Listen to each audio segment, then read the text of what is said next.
Muy buenas tardes a todos. Les saluda Carla Ruiz de Castilla desde la Unión Latinoamericana contra el Cáncer de Pulmón.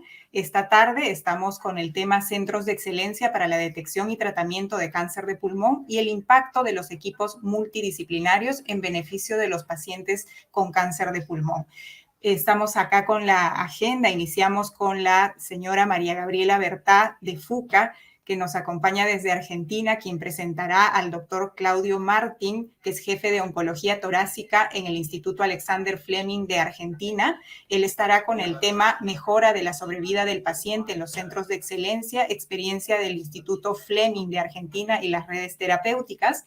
Seguimos como segunda exposición con la presentación primero de la señora Briseida Cantillo de Anasobi y Ana Gloria Romero de la Red Nacional de Cáncer de Costa Rica, con la doctora Alicia Van der Lat Muñoz, médico de Costa Rica, con el tema cuál es el apoyo que brindan los equipos multidisciplinarios a los oncólogos. Y en tercer lugar estaremos con la señora Adriana Garzón de Fundación Simón, que nos presentará al doctor Felipe Cardona Zorrilla, con el tema Mejora de la sobrevida del paciente en centros de excelencia y buenas prácticas en Colombia y Latinoamérica. Esa es la agenda de esta tarde. Damos inicio entonces con el primer bloque, para el cual quiero presentar, por favor, a la señora María Gabriela Bertá de FUCA. Muchísimas gracias por estar con nosotros, María Gabriela. Bueno, buenas tardes, Carla, y buenas tardes a todas las personas que nos están escuchando. Es un gusto y un honor para nosotros que nos hayan invitado a participar de este evento tan importante. Simplemente aprovecho esta ocasión que me das para mencionar que FUCA es la Fundación para la Docencia, Investigación y Prevención del Cáncer, que tiene su sede en el Instituto Alexander Fleming de la ciudad de Buenos Aires, y que nuestra misión se centra, entre otras cosas, en apoyar la formación, la especialización médica en oncología. Ya son más de 100 los oncólogos clínicos que se desempeñan en distintos puntos de toda la Argentina, y actualmente inclusive ya algunos oncólogos en otros países de la región que se han especializado aquí en el Instituto Fleming gracias al apoyo y en concreto también a las becas que otorga FUCA con esa finalidad.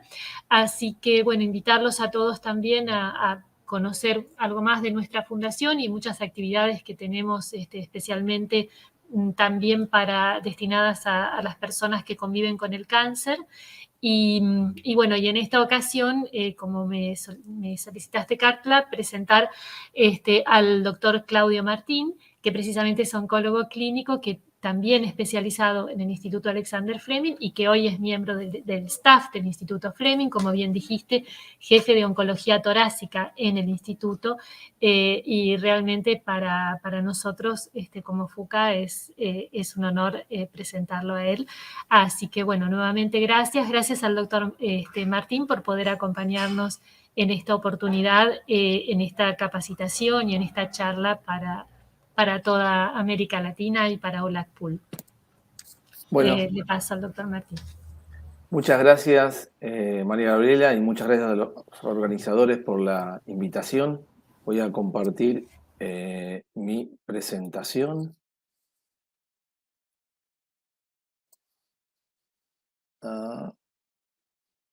Porque ahora no está. Pero. Perdón, Acá está. Ahí no se ve, ¿no? Todavía, ¿no?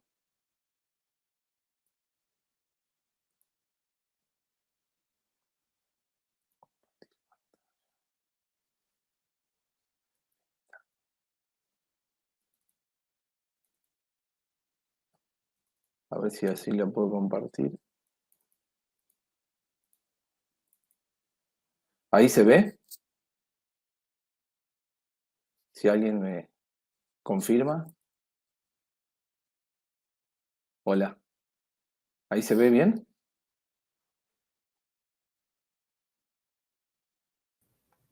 Bueno. Todavía no, doctor. Se ve solamente... ¿No se ve? Perdón. Ay, Dios. No se preocupe. Pero no sé, porque recién Se vio perfecto. Sí, mientras tanto, agradecer nuevamente a María Gabriela Bertá. Ella es abogada, directora ejecutiva de la Fundación de Cáncer FUCA, quien nos presentó al doctor hace un momento. Está especializada en compliance, en derecho corporativo, ha liderado grupos multidisciplinarios con alto nivel y compromiso, y su trabajo en el tema de la formación de médicos en FUCA fue fantástico y ha sido fantástico, generando capacitación para todos los doctores que pudieran tener pues unas capacidades especializadas en la atención de pacientes oncológicos. Gracias, María Gabriela. Bueno, ahí se ve, sí, ¿no? ¿Ahora? ¿Ahora sí? Sí, doctor. Se ve y se escucha perfecto. Adelante. Muchas gracias por soportarme estos minutos de indecisión. Gracias. Bueno, yo voy a hablar de qué es un centro de excelencia y qué creo yo, en 25 minutos, son los pilares de los tratamientos hoy por hoy en cáncer de pulmón. Primero, ¿qué requisitos debe tener un centro de excelencia? Por supuesto, tiene que tener un recurso humano muy calificado. Sin embargo, si bien esto es una condición importante y sine qua non, no es lo único, ya que, por ejemplo, yo trabajo tanto en el Instituto Alexander Fleming como en un hospital público. El mismo grupo multidisciplinario, tanto el neumonólogo, los neumonólogos intervencionistas, los cirujanos, oncólogos, somos el mismo grupo en ambas instituciones. Lamentablemente, el resto del apoyo debe también estar para considerar un lugar como un centro de excelencia en el manejo del cáncer de pulmón. Ya que, por ejemplo, a nivel hospitalario no contamos con imágenes, no contamos con tomografía, no contamos con intervencionismo, etc. ¿Qué más debe tener? Bueno, como ya se va a referir la charla siguiente, el trabajo multidisciplinario es clave, no me voy a detener mucho en esto. Por supuesto, imágenes, hoy por hoy, imágenes, tomografía, resonador, PET, son fundamentales para el tratamiento correcto del cáncer de pulmón. Intervencionismo, capacidad de hacer biopsias guiadas por tomografías u otras imágenes. Patología, hoy por hoy la patología molecular, como vemos más adelante, es fundamental. La posibilidad de hacer medicina translacional, de tratar de generar conocimiento en Latinoamérica desde el punto de vista básico, para después trasladarlo a los pacientes. Por supuesto, cirugía, la medicina de precisión e inmunoterapia, que nos vamos a referir más adelante. La disponibilidad de ensayos clínicos es clave en el ambiente nuestro latinoamericano, donde el acceso a las medicaciones a veces es limitado y los ensayos clínicos nos permiten no solo estar a la vanguardia de los nuevos tratamientos, sino además la posibilidad de ofrecerle muchas veces a los pacientes terapias no solo innovadoras, sino las terapias estándar que muchas veces son difíciles de acceder. Y por supuesto, los cuidados de fin de la vida y psico-oncología también es clave para que podamos decir que un centro es un centro de excelencia en cáncer pulmonar. El Instituto Alexander Fleming es un instituto privado, afiliado a la Universidad de Buenos Aires, donde, bueno, obviamente la prioridad está centrada en el paciente. Se hacen ahora, hoy por hoy, se hacen casi 150 quimioterapias, infusiones de quimioterapia por día, y esto incluye sábados y domingos. Hay 100 camas de hospitalización, además de la guardia, además de una unidad de emergencia de terapia intensiva y 2 unidades de terapia intensiva y una de terapia intensiva para recuperación de pacientes postquirúrgicos.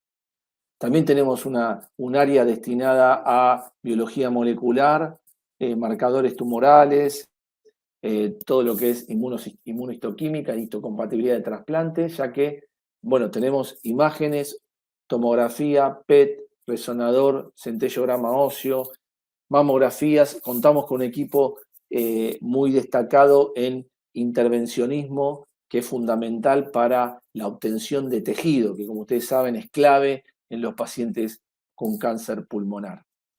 También hay 2 equipos de radioterapia que tienen, bueno, 3D, CBRT y MRT, todas las variables más modernas de radioterapia, y también hay una unidad de trasplante de médula ósea en la institución. Ahora bien, todas estas condiciones obviamente han logrado mejorar la supervivencia. Yo creo que hay 3 pilares. Por supuesto, el screening, que también tenemos un programa de screening en la institución para pacientes que son con alto riesgo, fumadores, pacientes con antecedentes de enfisema.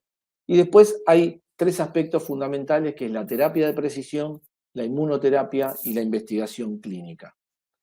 La terapia de precisión es lo que ha permitido en la última evaluación de la mortalidad en Estados Unidos por cáncer de pulmón, cómo se ha reducido finalmente la mortalidad a un 6.3% del año 2013 al 2016 comparado con años anteriores. Y esto mucho ha sido atribuido a lo que se llama terapia de precisión o terapias target.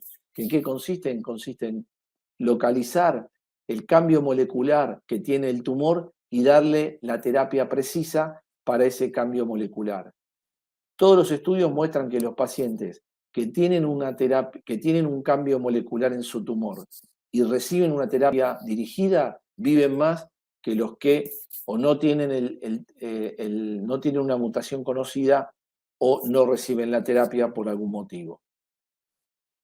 Y esto ha permitido que en las últimas décadas evolucionemos notablemente y prácticamente hoy a la mitad de los pacientes podemos detectarle una mutación que eventualmente pueda ser tratada o que en breve va a poder ser tratada con una terapia dirigida.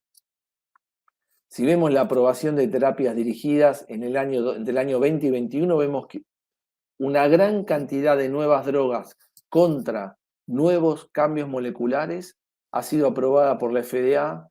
En poco tiempo más seguramente van a estar disponibles, esperemos, en nuestra región. Afrontamos muchos desafíos, pero la realidad es que esto es una base fundamental por el cual todos estos centros de alta complejidad han logrado mejorar la supervivencia, y la mitad de los pacientes podemos tener y encontrar una terapia target. Como vimos, cada vez hay más genes y por suerte disponemos de paneles que se llaman de nueva generación, que permiten detectar muchos genes simultáneamente, hasta 300. Y esto ha sido un gran cambio en la posibilidad de poder detectar estos cambios moleculares y tratarlos en forma apropiada. Y otro gran avance, bueno, sabemos que las terapias que habitualmente usamos la biopsia, que es lo que podríamos llamar el estándar de oro, donde siempre vamos a buscar los cambios moleculares y hacer el diagnóstico de tumor, pero en los últimos años ha ido avanzando y tenemos posibilidad de hacer lo que se llama la biopsia líquida, que básicamente consiste en buscar estos cambios y estas mutaciones y cambios genéticos directamente en la sangre y con una simple extracción de sangre poder investigar todos estos cambios moleculares cuyos tratamientos impactan notablemente en el tratamiento del paciente.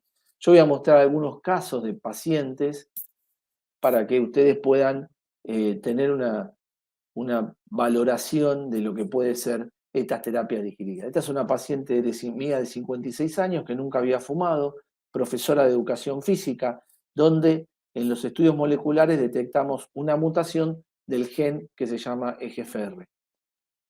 La paciente tenía al momento del diagnóstico metástasis cerebrales, la lesión pulmonar. Ustedes saben que el diagnóstico de metástasis cerebrales es algo bastante oprobioso, ya que provoca rápidamente muchos síntomas y altera mucho la calidad del paciente. Esto es en agosto del año 19. La paciente, como vimos, tenía esta mutación que le pudimos detectar y empezó con un tratamiento con una medicación dirigida a esta mutación. A los 2 meses ya lo que se observaba era, de agosto a octubre, la reducción de las lesiones cerebrales, e inclusive en algunos casos, algunas de ellas habían desaparecido completamente. También se redujo la lesión pulmonar, los ganglios que estaban afectados y algunas metástasis óseas que tenía se mejoraron notablemente.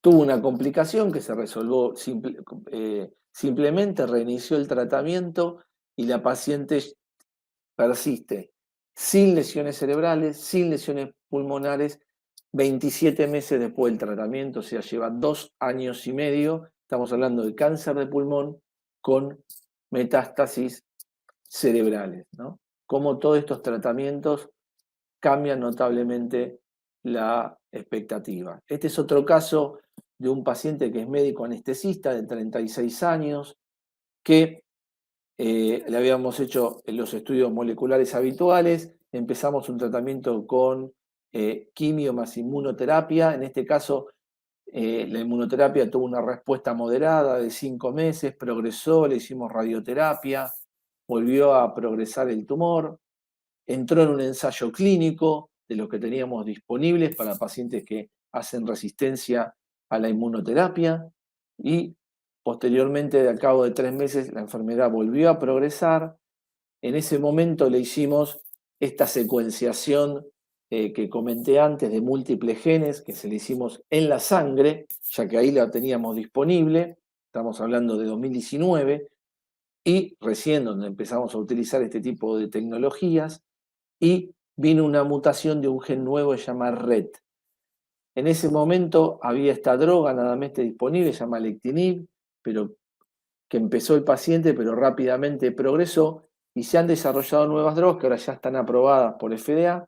Una se llama Selpercatinib. El paciente tenía entonces múltiples lesiones óseas, prácticamente no podía caminar, metástasis cerebrales, y empezó con esta medicación como en ese momento un uso expandido de la medicación, que se la pedimos al laboratorio, y el paciente a los 2 meses tenía prácticamente resolución completa de la lesión ósea, desaparición de la lesión pulmonar y una notable mejoría de la lesión cerebral. Esto, el paciente empezó en diciembre del 19 y hoy por hoy, 2 años después, continúa con el tratamiento con Selpercatinib, con una vida normal y sigue trabajando. O sea, la importancia de cómo todo el manejo multidisciplinario, la tecnología, ha cambiado notablemente las expectativas de vida y sobre todo en pacientes jóvenes y muy activos. El otro gran pilar es la inmunoterapia. La inmunoterapia ya hace varios años se cumplió esta sentencia de que iba a transformarse en el pilar del tratamiento del cáncer de pulmón, o al menos uno de los pilares. Y básicamente, ¿en qué consiste? Las células tumorales son básicamente distintas a las células normales. Y al ser distintas, como si fuera un virus, estos antígenos, estas situaciones que no son normales pueden ser reconocidas por las células inflamatorias y generar que nuestro sistema inmune destruya la célula tumoral.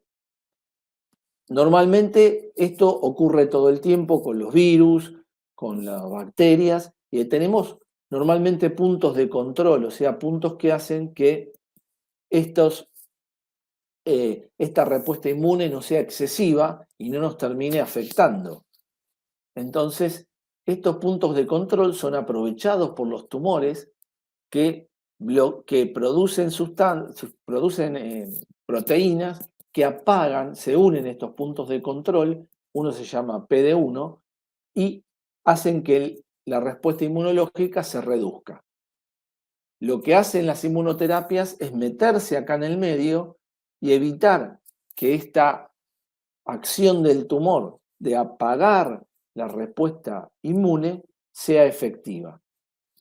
Y así poder hacer que nuestras propias defensas destruyan los tumores. Y esto también son drogas que han modificado notablemente, todo obviamente en un manejo multidisciplinario y con accesibilidad a los tratamientos, la evolución de nuestros pacientes. Por ejemplo, este es un caso de un paciente de 70 años, también con metástasis en el cuello, y en las glándulas suprarrenales, que tenía una expresión de esto que se llama PDL1, que es donde se une estas drogas, muy alta. Recibió un tratamiento con una de estas medicaciones desde abril del 2018 por 2 años hasta abril del 2020. Tuvo una desaparición completa del tumor y desde abril del 2020 hasta ahora, 1 año y medio después, sin tratamiento, el paciente está sin enfermedad. O sea, esto también es algo, casi 4 años, 3 años y medio, pacientes metastásicos, era imposible de pensar varios años atrás. Otro pilar clave, como dije, son en los ensayos clínicos, permiten generar datos locales y además permite explorar y dar nuevas opciones a los pacientes. Nosotros hoy por hoy tenemos aproximadamente 8 ensayos clínicos reclutando activamente pacientes, tanto sean posoperatorios, preoperatorios, radioterapia con nuevas combinaciones de inmunoterapia, nuevos drivers, EGFR, RET y nuevos tratamientos para pacientes que ya han sido resistentes a la inmunoterapia. Con eso terminé y bueno, espero que les haya sido de utilidad. Muchísimas gracias al doctor Claudio Martín. Recordando que el doctor Martín es oncólogo clínico, ex becario de FUCA y jefe de oncología torácica del Instituto Alexander Fleming del Hospital de Rehabilitación Respiratorio María Ferrer en Argentina. Doctor Martín, ¿usted considera que deberíamos seguir este camino de los equipos multidisciplinarios para la atención de pacientes oncológicos en general y en cáncer de pulmón? ¿Es diferente en cáncer de pulmón? Un poquito, si nos puede compartir su visión acerca de esto, por favor. No, bueno, el manejo multidisciplinario es clave, con todos los aspectos que yo nombré antes, ¿no? Porque todo eso, patología, imágenes, cirujanos, neumonólogos, intervencionistas, sin todo eso, sin el patólogo molecular, sin el biólogo molecular, sin todo ese grupo es imposible hacer o usufructuar todas las actualizaciones y los cambios que ha habido en el tratamiento del paciente con cáncer de pulmón.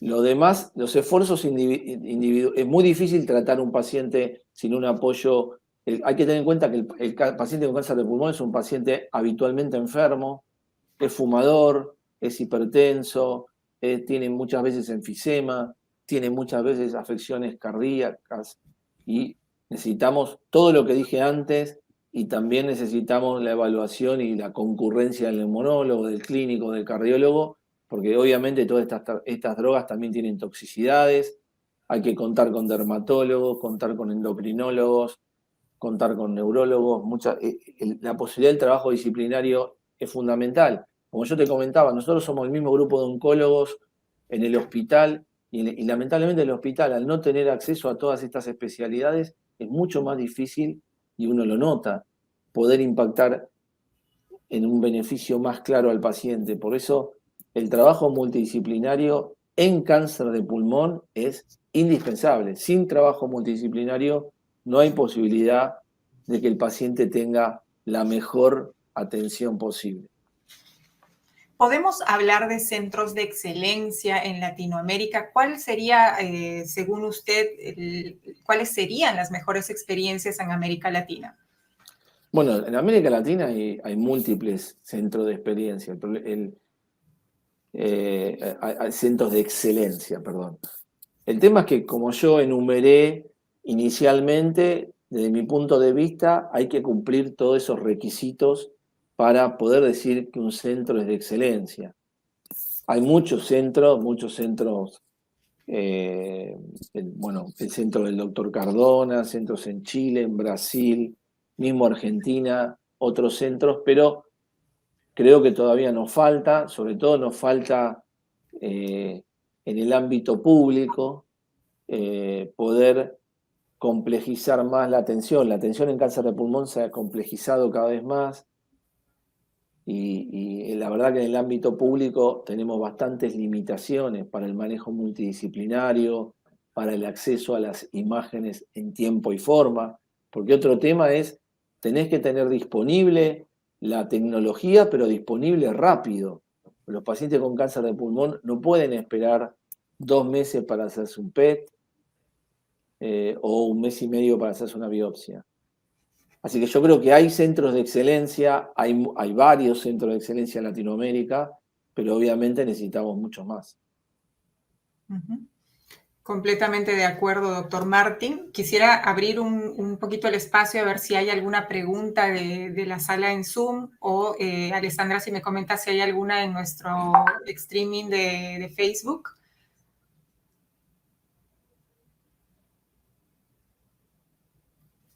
Bien, creo que ha quedado bastante claro. Nada más agradecer muchísimo, doctor Martín. Yo sé que usted está súper ocupado y ha abierto un espacio en su agenda para poder atender esta solicitud de la Unión Latinoamericana contra el Cáncer de Pulmón. Nosotros somos una agrupación de organizaciones de pacientes que trabajamos por velar por los derechos de los pacientes con cáncer de pulmón en nuestros países y para formarnos, para poder entender mejor acerca de todos los temas que son necesarios que manejemos. Lo hemos convocado y muchísimas gracias por su brillante exposición acerca de los centros de excelencia, acerca del manejo multidisciplinario de los pacientes con cáncer de pulmón y acerca de vuestra experiencia en el Instituto Fleming. Gracias, doctor Martín. Muchas gracias a ustedes. Bien, ahora quisiera por favor invitar a la señora Briseida Cantillo de Anasovi de Costa Rica que me acompaña y a la señora Ana Gloria Romero. Quisiera ver si puedes displayarme. Sí. La señora Briseida Cantillo, bueno, muy amiga, la conocemos hace muchísimos años. Ella es presidenta de Anasovi, la Asociación Nacional Segunda Oportunidad de Vida. Lleva más de 10 años Anasovi defendiendo los derechos de los pacientes con enfermedades críticas y crónicas y trabaja desde Costa Rica. Briseida, bienvenida. Ahora te voy a dar el pase junto con Ana Gloria. Ahora presentamos por favor a la señora Ana Gloria Romero. Ella nos acompaña desde la Red Nacional de Cáncer, también de Costa Rica. Y bueno, muy felices de contar con vuestra presencia en la Unión Latinoamericana contra el Cáncer de Pulmón. Ana Gloria Romero es vicepresidenta de Anasovi, es coordinadora de la Red Nacional de Cáncer de Costa Rica y presidente de la BioRed CAC Foundation, que tiene un trabajo magnífico que todos nosotros en varios países de América Latina hemos seguido como ejemplo, como experiencia y buena práctica para poder también aperturar otras bioredes a lo largo de nuestra región.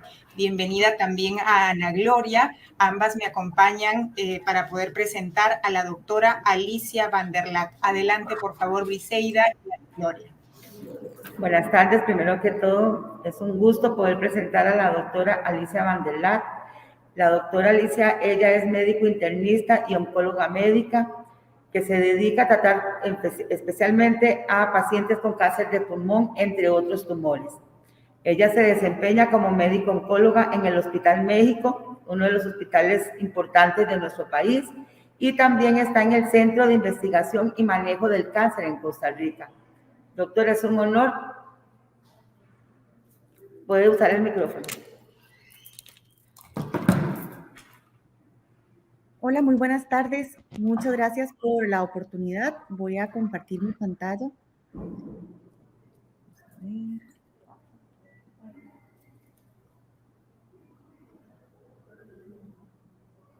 Bueno, espero que ahí estén pudiendo ya verla. Se me ha pedido que conversemos un poco acerca de cuál es el apoyo que los equipos multidisciplinarios ofrecen a los oncólogos. Y un poco desarrollando este tema, creo que la pregunta que debemos hacernos es cómo los equipos multidisciplinarios mejoran, ¿verdad?, la expectativa del paciente. Y si bien pues hace que nos ayudemos entre médicos y entre especialistas para optimizar el manejo de los pacientes, el final beneficiado, como decía el doctor anteriormente, es el paciente. Sabemos que el mes pasado, este mes, ¿verdad?, en noviembre se celebró el Día Internacional contra la Lucha del Cáncer de Pulmón. Y la realidad es que la lucha que tenemos en esta enfermedad es difícil, ¿verdad? Y me imagino un poco este ciclista ahí en la base de esa gran montaña, donde lo que el reto que se plantean estos ciclistas al tratar de subir esta montaña es algo bastante complejo. No solo porque están a una altitud bastante alta, vienen muchas cuestas con rampas muy pronunciadas, en un clima difícil, con muchas curvas, ¿verdad? Mucho riesgo de caídas, etcétera, etcétera. Y la realidad es que cuando nos enfrentamos ante un paciente con cáncer de pulmón, un poco este es el escenario. No es un escenario sencillo, es un escenario complejo y pues es un reto que debemos asumir en conjunto y no solitarios, porque definitivamente el que va a perder va a ser el paciente. Algunos argumentos, ¿verdad?, que apoyan el hecho de que tenemos que abordar estos pacientes de manera multidisciplinaria es su agresividad. Este es un tumor altamente letal, donde representa alrededor de 20% de las muertes por cáncer en general en el mundo. Y vean que no solamente a nivel del mundo es una causa de cáncer muy frecuente, el cáncer de pulmón, sino que también tiene una alta o representa una alta mortalidad en el mundo, así como en nuestros países, tanto en Sudamérica, Centroamérica y el Caribe, ¿verdad? Y pues definitivamente nos ocupa muchísimo a los oncólogos y médicos que abordamos a estos pacientes. Una cosa muy interesante es que la edad del diagnóstico generalmente son adultos, ¿verdad? Cuando hablamos de cáncer de pulmón nos imaginamos el adulto mayor, tabaquista probablemente, pero la realidad es que hay un gran número de pacientes que se presentan cada día más a nuestras consultas, que son pacientes jóvenes, muy funcionales, con familias, con hijos pequeños, en quienes el reto todavía es muchísimo mayor para nosotros.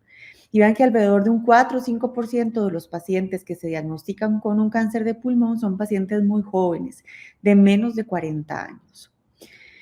Nada más para situarnos, es algo tal vez muy evidente, pero realmente la anatomía donde se desarrolla este cáncer tiene su complejidad, ¿verdad?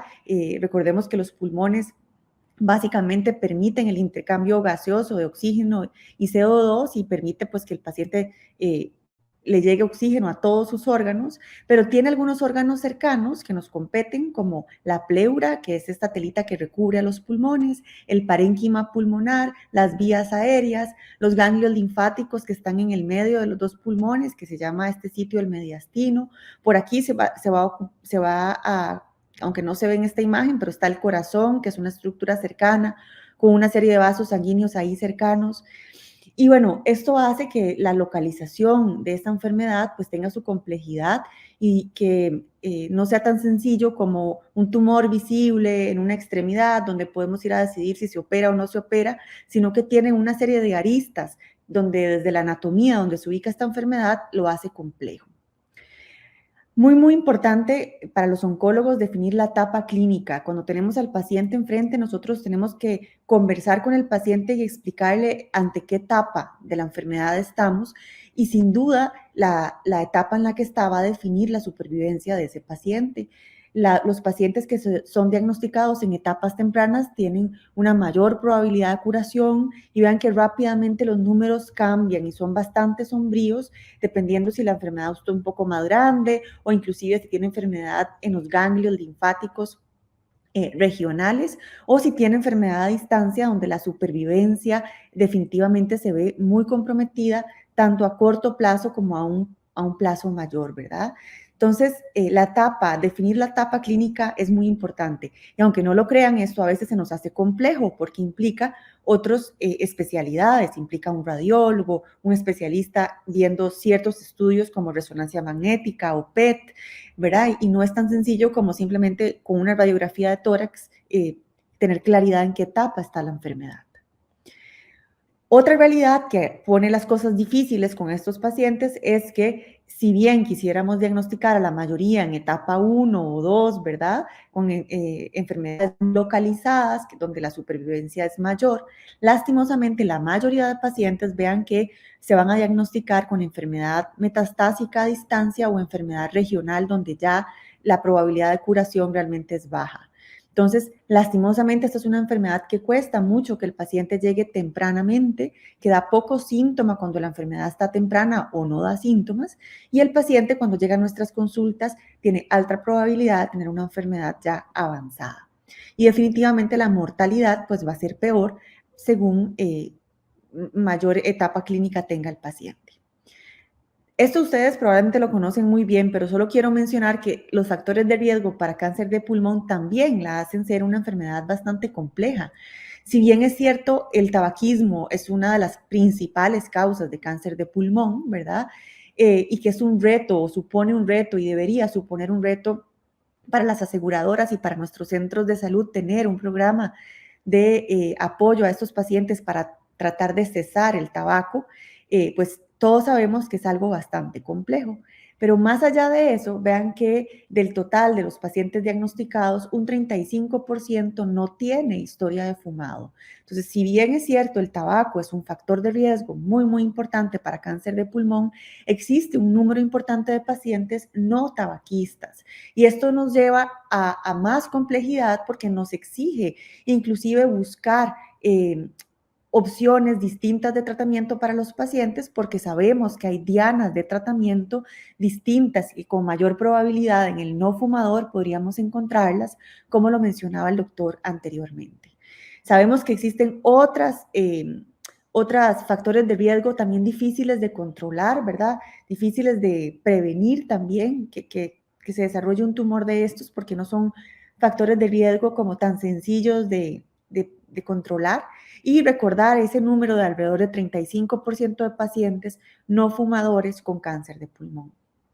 Entonces, ¿por qué también es difícil manejar esta enfermedad? Porque es difícil de prevenir. Básicamente el tabaquismo es lo más manipulable, ¿verdad? Que podríamos tener, y es difícil también controlar el tabaquismo en estos pacientes, y pues la reducción de riesgo es algo complejo. Desde el punto de vista de síntomas, no voy a entrar en detalle, pero solo mencionar que en enfermedad temprana la mayoría de pacientes no tiene ningún síntoma, ¿verdad? Y que lastimosamente los síntomas que aquí menciono muchas veces traducen una enfermedad ya grande o inclusive una enfermedad avanzada. Reforzar también lo que el doctor decía acerca de que nosotros con una simple radiografía de tórax no podemos abordar al paciente y hay una serie de estudios que son necesarios. En Costa Rica solo algunos centros tienen, por ejemplo, una tomografía para poder hacer el estudio completo del paciente. PET-TAC no contamos en la institución a nivel público, que es donde la mayoría de pacientes se tratan, y si hacemos una solicitud para compra externa, duran alrededor de 3 meses en poder aprobarlo. Esto es algo que definitivamente beneficiaría muchísimo, el poder tener acceso al PET-TAC.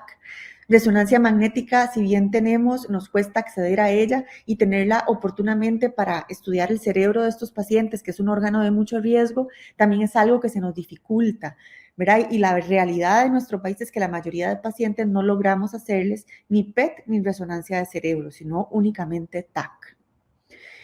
Decir que necesitamos muchas veces para tomar esa preciada biopsia para poder tratar a los pacientes la ayuda de un radiólogo con experiencia en intervención, que en nuestro país son contados, la verdad que yo creo que con una mano los radiólogos que pueden hacer estos procedimientos, y exige que tengan horario. Llama la atención que algunas veces inclusive en los hospitales estos radiólogos no tienen el tiempo disponible por sus jefaturas para poder hacer estos procedimientos. Eso es algo pues fundamental de concientizar a las jefaturas de que los procedimientos toman tiempo, exigen una sala de procedimientos, una enfermera que atienda al paciente, una sala de recuperación para que ese paciente se recupere.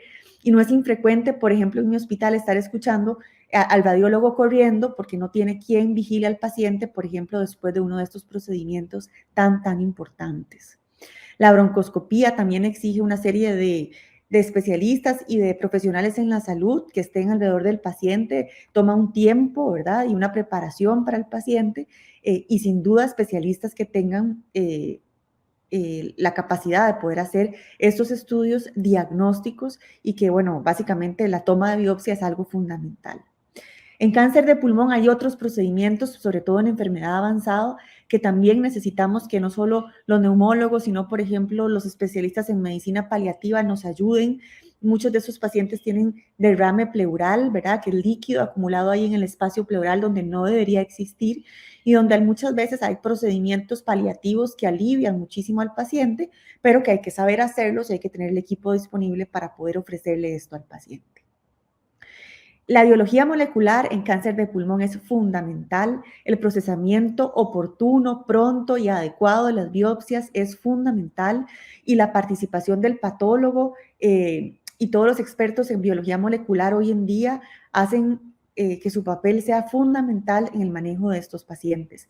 No solo porque las biopsias son complejas y donde necesitamos, ¿verdad?, un diagnóstico claro de cuál es el nombre de ese tumor, sino también porque existen una serie de biomarcadores que nos ayudan a dirigir ciertas terapias, sobre todo en enfermedad avanzada, donde vamos a meritar, por ejemplo, la toma de una muestra en sangre, su envío, en nuestro caso, a otro país, porque en Costa Rica todavía no lo podemos hacer en sangre, por lo menos, estos estudios, y bueno, pues exige una serie de apoyo, a veces de la industria, a veces de asociaciones, etcétera, etcétera, para poder beneficiar a estos pacientes.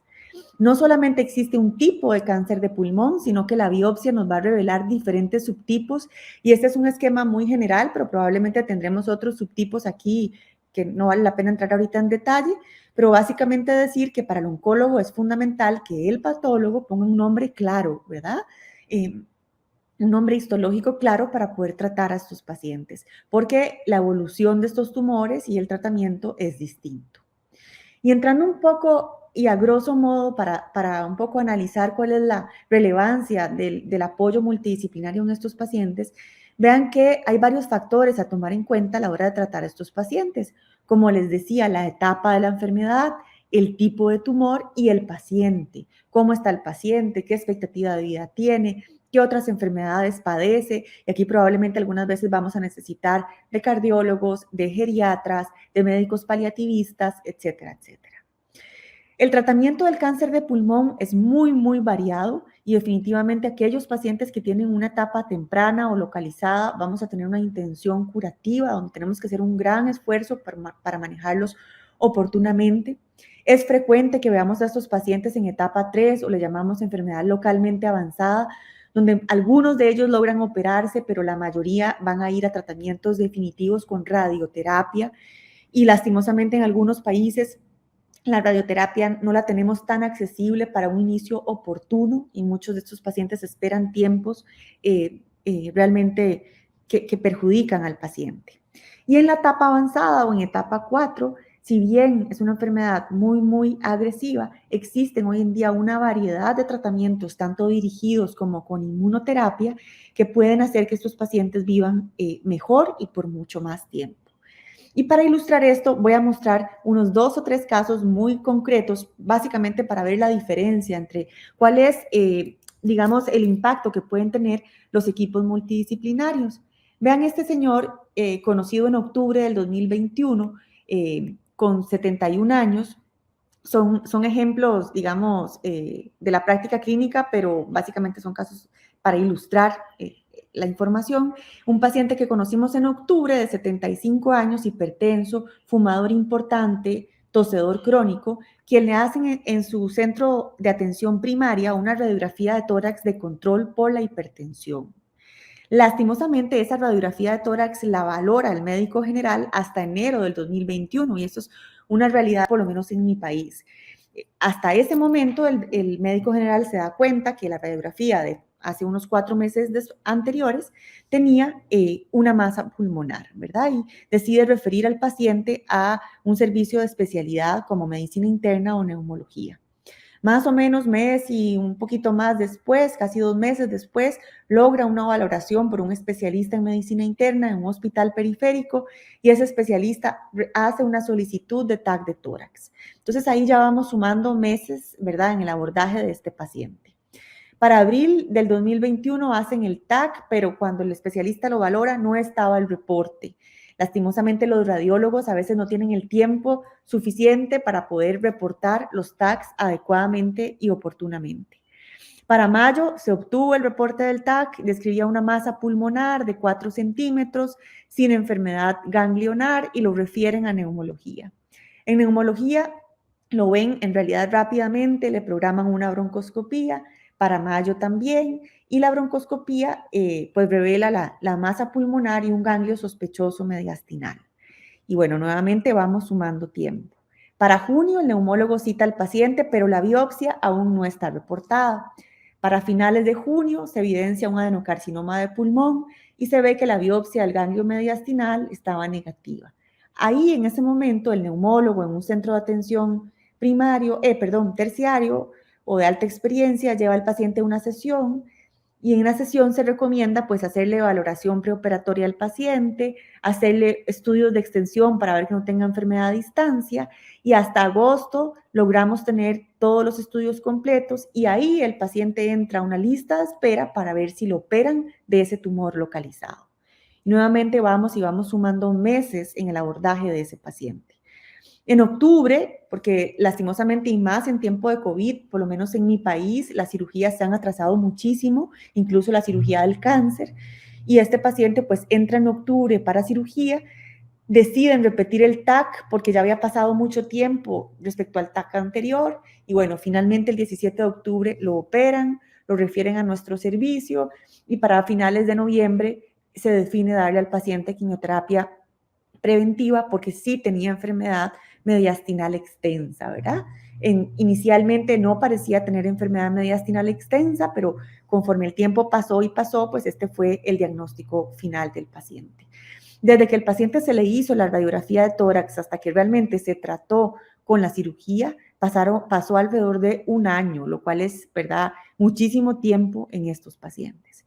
Y si este paciente hubiera sido impactado por un equipo multidisciplinario, probablemente en el momento que el médico general, porque esto es algo difícil de controlar, ¿verdad? La medicina del primer nivel de atención en nuestro país, reducir estos tiempos es algo complejo que debería suceder, pero cuesta. Por más que hayan pasado sus 4 meses desde que se hizo la radiografía, si este paciente es referido rápidamente a un servicio donde se aborda multidisciplinariamente, probablemente hubiera sido abordado en una sesión y por un especialista que está acostumbrado a tratar a los pacientes multidisciplinariamente, ¿verdad? Se hubiera abordado como un paciente con sospecha de cáncer, de una vez el especialista manda los estudios de extensión para ver que no haya enfermedad en otros sitios, los estudios diagnósticos y presenta al paciente desde el principio en una sesión multidisciplinaria. Y ahí el tiempo definitivamente se acorta, ¿verdad? En esa sesión logramos ver las imágenes, aunque no tengamos un reporte, hay un radiólogo presente que ve las imágenes, le pone la tapa a la enfermedad, se describe la broncoscopía, se mandan los estudios urgentes para determinar el paciente, y para abril ya el paciente tenía un diagnóstico y se decide pues que entra a lista de espera para cirugía. Finalmente se opera en mayo de ese año y se egresa con referencia a oncología médica. En este caso, digamos que el tiempo que pasó desde que llegó a un centro especializado fueron alrededor de 4 meses para poder abordar al paciente. El tiempo dentro de que se evidenció la masa pulmonar y el paciente llega a un equipo multidisciplinario, 4 meses es bastante tiempo, ¿verdad? Es algo donde desde ahí deberíamos trabajar, pero bueno, definitivamente el manejo multidisciplinario impactó en el caso de este paciente. Y en general, estos pacientes en etapa temprana pueden recibir cirugía, más o menos radioterapia, más o menos quimioterapia, o algunos pacientes que tienen enfermedad temprana, pero que no pueden ser sometidos a cirugía, inclusive podrían recibir algún tipo de radioterapia definitiva, que además exige pues tener el recurso, ¿verdad?, de ese tipo de radioterapia para estos pacientes. Y definitivamente, pues todos estos especialistas son fundamentales en el manejo de estos pacientes. Como mencionaba el doctor también, en estas etapas hay ahorita mucha investigación y estudios clínicos que pretenden darle algunos tratamientos al paciente antes de la cirugía o inclusive después de la cirugía con nuevas drogas como la inmunoterapia, y pues es importante que nuestros países tengan la apertura y el apoyo para que se haga investigación, lo cual es fundamental también. Este otro caso, que es de un cáncer de pulmón en etapa 3, donde también el abordaje es muy variado. Podemos algunos pocos pacientes operarlos y luego darles radioterapia, pero muchos de estos pacientes tienen que ir a quimio, radioterapia definitiva, y hoy en día existe incluso la inmunoterapia después de la quimio, radioterapia definitiva. Y vean cómo este paciente más joven, de 55 años, fumador, tenía desde julio del 2020, si me equivoqué, de dolor en el brazo, tos, con expectoración sanguinolenta, falta de aire, y es hasta octubre cuando este paciente consulta a un servicio de emergencias. Ahí deciden ingresarlo a nivel periférico, en un hospital que no tiene alta complejidad, y lo tratan como una neumonía severa. Como no tuvo una buena evolución, deciden pedir otros estudios y se evidencia una consolidación pulmonar y una tumoración con muchos ganglios mediastinales que hace sospechar que eso sea pues una enfermedad neoplásica. Lo egresan de ese centro y lo refieren al hospital de alta complejidad y es visto hasta un mes después por neumología. Ahí lo abordan con una broncoscopía y lo refieren a oncología médica ya con la biopsia que dice carcinoma epidermoide de pulmón. Pero vean cómo los meses fueron pasando hasta que ese paciente llega a un servicio de oncología. Y llega al servicio de oncología sin los estudios completos, sin tener claridad si tienen metástasis o no, ¿verdad? Entonces, el oncólogo debe pedir los estudios para ver qué tipo de enfermedad tiene y es hasta enero del 2021 que logra definir que ese paciente se beneficia de quimio, radioterapia concomitante a la misma vez. Sería la mejor opción para ese paciente.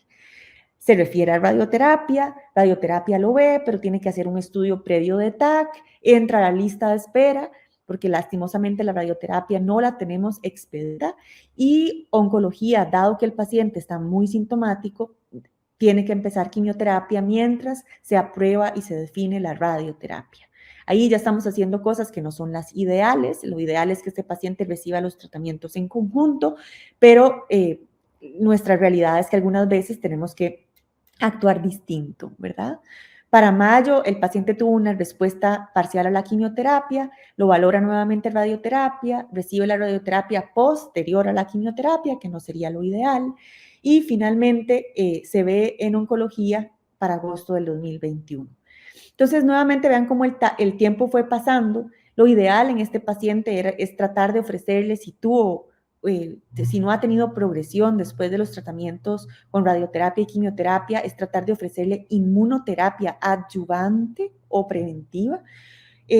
Pero básicamente en este paciente la aseguradora se lo rechazó y fue negado, ¿verdad?, para ese paciente.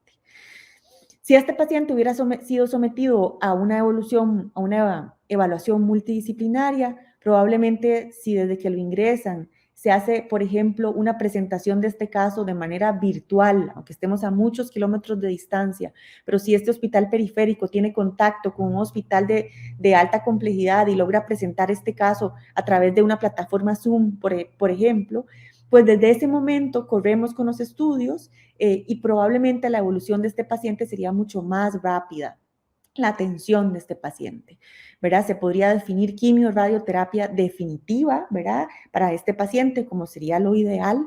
Se le pueden otorgar citas urgentes sin que el paciente esté yendo y viniendo desde kilómetros de distancia al hospital, sino que hoy en día la tecnología nos permite, pues, colaborarlo al paciente para poder sacarle citas rápidas, ¿verdad? Y que el paciente pueda iniciar una terapia oportuna, como en este caso. Este paciente sí logró recibir inclusive quimio, radioterapia y la inmunoterapia adyuvante. Y el tiempo fue muchísimo más corto, ¿verdad? Desde que el paciente llegó a la consulta ya del centro especializado, fueron 2 meses para que recibiera su tratamiento. Y para finalizar, la etapa avanzada es una etapa en la que, a pesar de que el tratamiento es paliativo y no podemos curar al paciente, sí tenemos opciones de tratamiento muy novedosas que pueden controlar los síntomas, mejorar la calidad y el tiempo de vida de estos pacientes. Y aquí hay diferentes opciones, como el doctor también ya lo mencionó, y básicamente decir que debemos pues ir de la mano con medicina paliativa, pero tenemos que tratar de ofrecerle a los pacientes la mejor opción de tratamiento. Si bien tenemos la quimioterapia, que sigue siendo una herramienta muy útil, estamos en la era de la medicina personalizada y el gran ejemplo es el cáncer de pulmón, donde existen una serie de alteraciones o genes alterados contra los cuales podemos luchar, ¿verdad?, con medicamentos que son inclusive muchas veces mejor tolerados que la quimioterapia y donde la expectativa de vida es mayor para los pacientes. Es muy importante la relevancia de los estudios clínicos también, que buscan cada día aprobar nuevas drogas contra nuevas dianas de tratamiento. Y ese es un ejemplo clásico de una paciente joven, no fumadora, con una enfermedad avanzada por cáncer de pulmón, en quien se le logró hacer un análisis molecular a ese tumor y se encontró esta alteración que se llama una translocación en ALK, donde esto nos llevó a ofrecerle un medicamento llamado alectinib que hace que esa paciente tenga una reducción significativa de riesgo de metástasis cerebrales que define a los pacientes y donde la supervivencia sabemos que es mayor que con quimioterapia o que con otras antiguas drogas, ¿verdad? Y así cambia completamente la expectativa de estas pacientes. Las pacientes ALK traslocadas son ahora largas supervivientes. Y finalmente la inmunoterapia, que es la otra estrategia en cáncer de pulmón, donde también exige algunos biomarcadores, como el famoso PDL1, que necesitamos patólogos con experiencia que nos lo logren hacer. Entonces, para finalizar, lastimosamente en cáncer de pulmón la mayoría de pacientes consultan en etapas avanzadas. Su diagnóstico oportuno va a ser fundamental y el manejo multidisciplinario vital. La etapa de la enfermedad va a definir la intención del tratamiento, pero para llegar a la etapa necesitamos mucho apoyo de otros servicios como los radiólogos. La importancia de los análisis diagnósticos va a ser fundamental, ¿verdad? Desde el punto de vista de análisis de biopsias, toma de biopsias y análisis de biopsias. Hay muchas opciones de terapia personalizada, pero necesitamos la biología molecular a nuestro lado y sin duda manejar a los pacientes de esta manera va a tener un impacto en la supervivencia de una enfermedad que finalmente es muy agresiva. Entonces, aunque el panorama sea difícil, hay mucho que hacer y nuevamente concluir que en equipo va a ser mucho mejor escalar la montaña que hacerlo pues en solitario, ¿verdad? Muchas gracias y buenas tardes. Muchísimas gracias, doctora Alicia Van der Laat. Doctora, yo tengo una pregunta. Hemos hablado un poco de los tratamientos de los cuales se pueden beneficiar actualmente los pacientes con cáncer de pulmón y, por ejemplo, los pacientes que se pueden beneficiar de la inmunoterapia necesariamente tienen que tener el PDL1, ¿cierto? Más o menos del total de los pacientes, ¿cuánto por ciento aproximadamente se pueden beneficiar de las inmunoterapias y como cuánto por ciento de las terapias de síntesis química? Sí, es importante, como mencioné en la presentación, ver la etapa de la enfermedad. La inmunoterapia ha tenido su lugar y su aprobación inicialmente en etapas avanzadas, sobre todo en cáncer de pulmón de célula no pequeña, ¿verdad? Que es los tipos más frecuentes. Y ahí, si bien es cierto, la mayoría de pacientes podría beneficiarse, el PDL1 nos va a ayudar a predecir que hay un grupo de pacientes que probablemente tienen mayor oportunidad de tener respuesta a estas drogas. Además, el PDL1 podría ampliarnos un poco más la información y hay algunos pacientes que podrían incluso no necesitar quimioterapia, sino únicamente inmunoterapia, ¿verdad? Y sería muy útil en algunos escenarios de pacientes con otras enfermedades. Se dice que alrededor del 40% de estos pacientes tienen alta expresión de PDL1, pero esto va a variar de la región donde estemos. En Costa Rica realmente no hemos tenido mucho paciente con PDL1 alto, ¿verdad? Y probablemente en otras latitudes donde haya otro perfil de paciente más fumador, ese número sea más cercano al 30-40%. En Costa Rica es bastante menos. Y lo otro importante es que, dependiendo de dónde estemos, vamos a tener una alta probabilidad de tener biomarcadores o terapia dirigida, ¿verdad? Por ejemplo, en Costa Rica, alrededor del 25% de los pacientes tienen mutaciones en EGFR, lo cual nos da una oportunidad grandísima para tratar a estos pacientes con terapia dirigida que con quimioterapia, ¿verdad? Entonces, creo que es muy importante conocer nuestra epidemiología, tener datos de nuestros países y pues tratar de ampliar las oportunidades para estos pacientes buscando esos biomarcadores. Perfecto. Y para conocer un poquito acerca del contexto en Costa Rica, ¿hace como cuánto tiempo se empieza a trabajar en equipos multidisciplinarios para abordar a los pacientes con cáncer de pulmón? Sí, la realidad es que ya hace bastante tiempo, alrededor de 8 o 10 años que trabajamos ya multidisciplinariamente. Sí. Perfecto. No sé si me confirmas, Alessandra, si hay alguna pregunta. Me parece que Fanny Romero de México quiere hacer una pregunta. Adelante, Fanny, por favor. gracias. Aprovechando un poco el espacio, hay algunos pacientes que nos han preguntado si es posible que que puedan trasplantar el pulmón y si es posible, ¿cuánto es el porcentaje con este tipo de tratamientos? Sí, la realidad es que no es algo que hagamos usualmente en oncología, ¿verdad? El trasplante de pulmón normalmente se ofrece para otras enfermedades, pero en oncología por lo menos nosotros no tenemos la experiencia ni es algo en lo cual pensamos en estos pacientes, ¿verdad? Lastimosamente, la enfermedad metastásica y la capacidad de regresar en otros órganos de esta enfermedad es muy alta, la probabilidad que esto suceda, ¿verdad? Es una enfermedad que a pesar inclusive de que se opere y se trate localmente, existe alto riesgo de que esta enfermedad a futuro regrese. Entonces, la verdad es que en mi caso no tenemos esa experiencia y es algo que tampoco se describe mucho como una oportunidad para estos pacientes. Perfecto, doctora, muchísimas gracias. Estuvo con nosotros la doctora Alicia Van der Laat, especialista en medicina interna y oncología médica, que labora como médico especialista en CIMCA, Centro de Investigación y Manejo del Cáncer, y a nivel público en el Hospital de México, San José de Costa Rica. Gracias, doctora, por estar con nosotros esta tarde. Muy, muy agradecida por todo lo que ha compartido y hasta la próxima oportunidad. Muchísimas gracias. Inmediatamente, por favor, damos la bienvenida a la señora Adriana María Garzón Pinzón. Ella es sobreviviente de cáncer de mama hace 19 años y fundó la Fundación SIMON, que significa Sinergias para el Mejoramiento del Manejo Oncológico, en Colombia. Bienvenida, Adriana Garzón. Muchísimas gracias por estar con nosotros.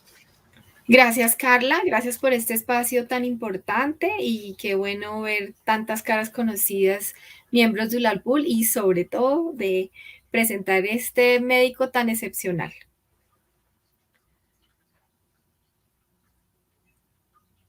Carlita, tenemos la diapositiva del doctor Cardona.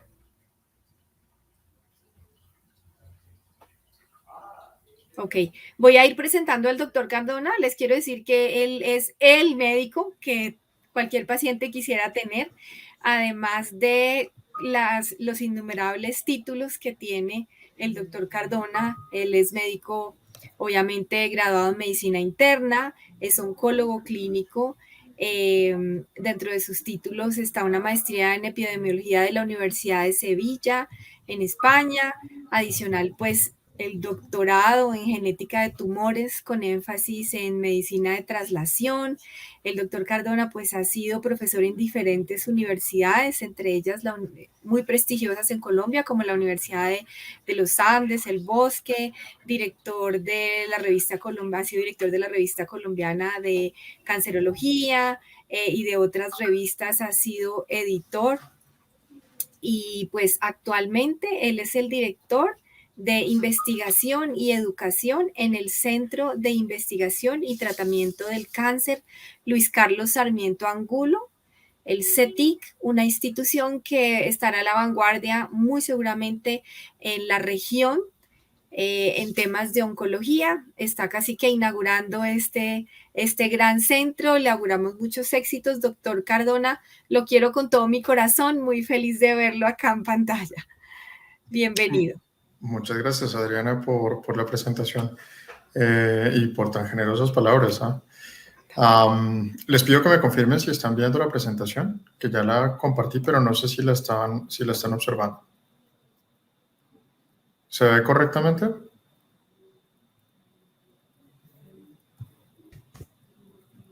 Sí, doctor, se ve y se le escucha perfectamente. Bienvenido, gracias. Ok, perfecto. Trataré de ser lo más básico posible para poder transmitirle a toda la audiencia y especialmente sabiendo que es personal no sanitario, sino personas que adicionalmente tienen un vínculo con nosotros enorme y que obviamente esperan tener las mejores noticias y la mejor perspectiva respecto de su enfermedad. Entonces voy a mostrar algunas cosas que para nosotros son importantes. Esto, que seguramente la gran mayoría de los pacientes no han tenido oportunidad de ver, voy a tratar de plasmarlo de la forma más sencilla para que todos ustedes lo comprendan. Trataré de hacerlo muy gráfico para que sea sencillo. Si ustedes observan en la porción superior de la diapositiva, lo que ustedes ven son múltiples curvas. Para nosotros estas curvas son importantísimas porque son curvas que nos permiten diferenciar las posibilidades de vida que tiene un paciente alrededor de una enfermedad. Aquí tenemos dos curvas diferentes. Estoy simplemente tomando el ejemplo de lo que ocurre para cáncer de pulmón y para que ustedes puedan ver la perspectiva en el eje más bajo de las curvas alrededor de lo que ocurriría a un término temporal extendiéndose hasta los 5 a 10 años. ¿Qué es importante de cada uno de estos cuadros donde ustedes ven diferentes curvas? Pues que aquí van a ver, en este caso, enfermedad hepatobiliar, o sea, cáncer de hígado. Aquí van a ver lo que se ocurre normalmente para cáncer gástrico, cáncer de páncreas y así otras patologías. Lo más importante es que en todas las curvas ustedes van a ver diferencias sustanciales en los diferentes puntos con significancia, o sea, con un significado válido desde la perspectiva de investigación alrededor de la importancia de tratarse en centros que en los Estados Unidos se conocen como Comprehensive Cancer Centers y lo mismo en Europa, y que en América Latina se llaman como Centros de Tratamiento Integral del Cáncer. ¿Por qué es importante esto? Porque normalmente las curvas de mayor beneficio, que es lo que ustedes pueden ver en la imagen, son especialmente para los pacientes que tienen oportunidad de tratarse en centros de alto débito, o sea, centros que concentran grandes concentraciones o grandes cantidades de pacientes. Eso implica que hay unas curvas de conocimiento y esas curvas de conocimiento normalmente cuando se alcanzan y se mantienen, logramos los mejores desenlaces para nuestros pacientes. Y eso es lo que traduce esto de forma más o menos sencilla. Esto nuevamente es una comparación. Aquí estamos hablando de cáncer de seno y acá en la otra perspectiva estamos hablando de cáncer de pulmón. Y simplemente para que ustedes puedan entender, lo que está hacia este lado tiene el mayor beneficio respecto del control de la enfermedad, lo que está hacia el lado contrario tiene un beneficio menor que el mejor de los beneficios. Lo que ustedes observan en estas dos líneas es que los pacientes tratados de forma regular, incluso por el ajuste de muchas variables diferentes, tanto las socioeconómicas como adicionalmente las variables que están asociadas con la enfermedad, o sea, las biológicas intrínsecas de la patología, favorecen a los centros de alto débito, o sea, favorecen a los centros donde el tratamiento es integral. Lo que quiere decir que lo que ocurre en muchos de nuestros países, la gran mayoría no es correcto. Voy a poner el ejemplo en primera persona para lo que ocurre en Colombia. En Colombia tenemos una amplia cobertura en salud, que es más o menos alrededor de un 98% y tanto, pero tenemos un problema muy grande y es que en patologías crónicas de alto costo como el cáncer, tenemos atomizados los servicios, lo que significa que una institución hace la radioterapia, en otra institución se hace la quimioterapia, en otra institución el paciente es operado y obviamente no hay integración de todos los servicios a favor del mayor beneficio del paciente. ¿Por qué es importante? Pues por lo que estamos viendo aquí, las diferencias alrededor del mayor beneficio del paciente, sin lugar a dudas, están en el escenario de aquellos que tienen la posibilidad de tratarse más en centros grandes, más en centros académicos, más en aquellos lugares donde se hace investigación clínica con alta especialidad y más en aquellos centros donde hay oncólogos, patólogos, radioterapeutas que han hecho supraespecialidades o segundas o terceras especialidades por enfermedad. ¿Qué significa eso? Como me ocurre a mí. Yo hoy en día no veo todas las patologías oncológicas, sino que veo solamente una circunscripción, un grupo de patologías que no se extienden a más de 2 o 3. Las recomendaciones internacionales de las asociaciones de cáncer más importantes están a favor de que los oncólogos que tenemos contacto en centros académicos de alto débito, ya sea en países desarrollados o en vía de desarrollo, ojalá no veamos más de 2 a 3 patologías. ¿Por qué? Porque la investigación en cáncer es explosiva, es una cosa gigantesca. Tanto así que para todos ustedes, y es importante que lo sepan, la patología sobre la que más, o la enfermedad sobre la que más se investiga, más se estudia en el mundo, es el cáncer.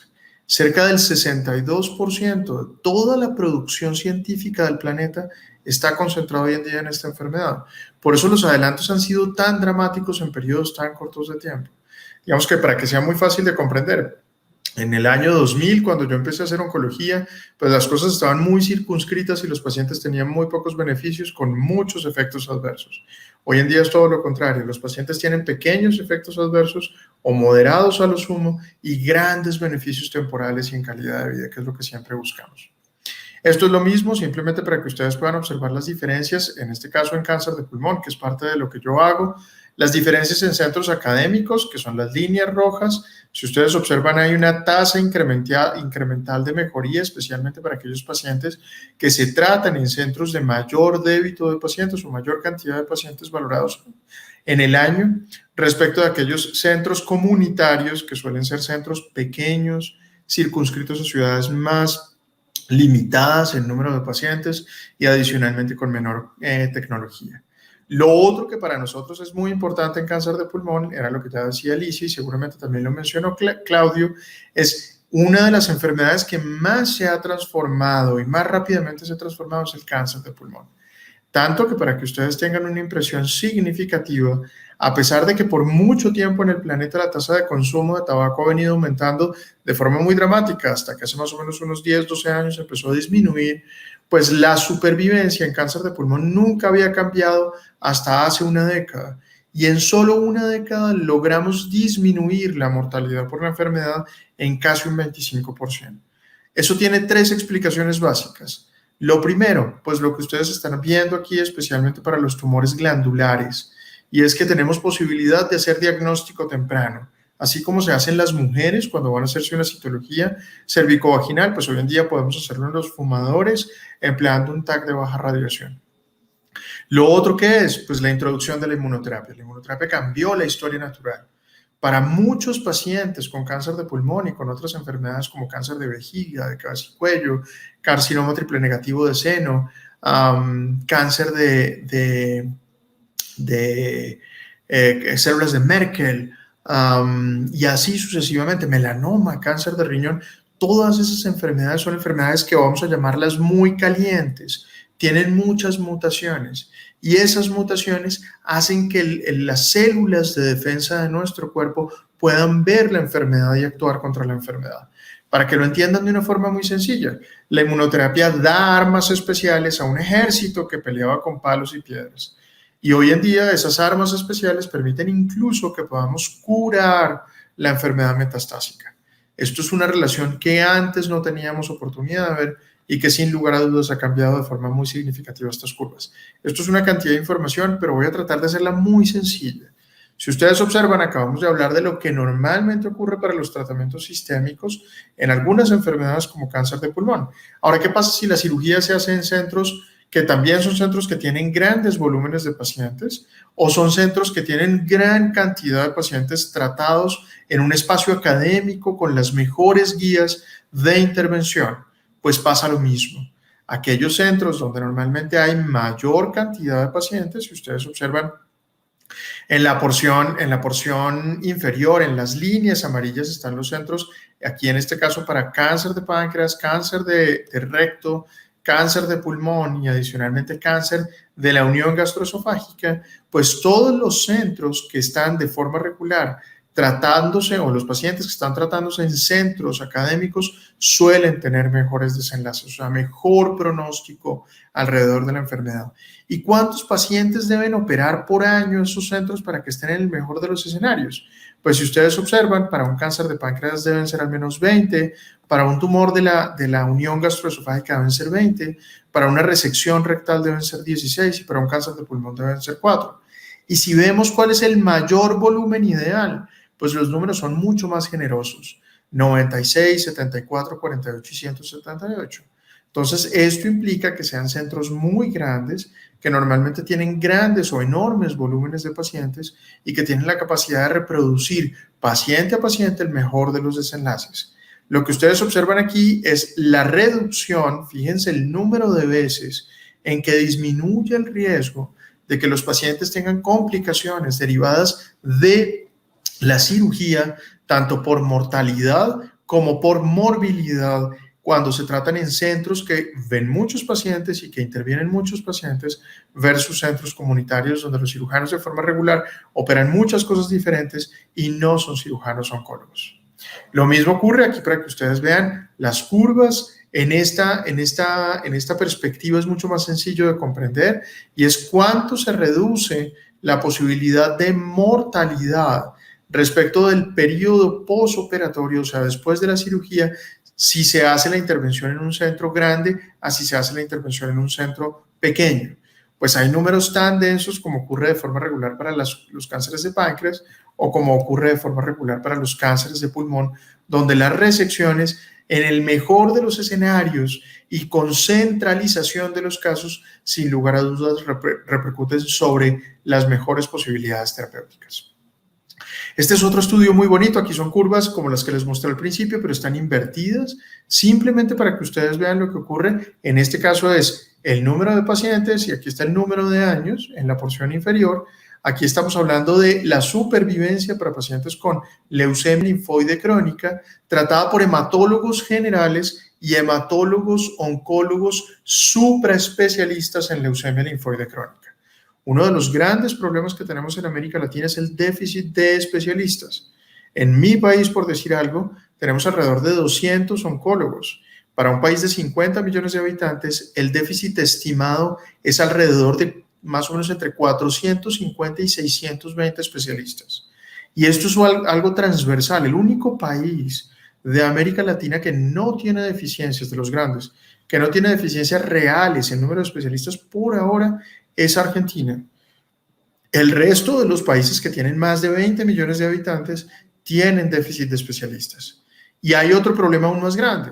En los centros académicos relativamente grandes, tenemos especialistas en oncología, pero tenemos muy pocos especialistas por patología, o sea, supraespecialistas. ¿Qué significa eso? Hay muchos oncólogos que ven todas las enfermedades, pero hay muy pocos oncólogos que ven pocas enfermedades. Cuando tenemos oncólogos que se dedican a ver una sola enfermedad, pues las curvas son tan buenas como estas. Este es el caso específicamente cuando el tratamiento lo ejecuta un especialista en hematología oncológica y particularmente cuando ese especialista es supraespecialista, o sea, es una especialidad adicional en el tratamiento de esta enfermedad. Y eso repercute sobre las posibilidades de la supervivencia libre de progresión y sobre la posibilidad de la supervivencia global. O sea, son los desenlaces más importantes sin lugar a dudas. ¿Por qué es importante supraespecializarse en general? ¿Y por qué el primer mundo, Estados Unidos, Europa y algunos de los países de Asia van hacia allá? Primero por el volumen de información. Es una cantidad de información inmanejable.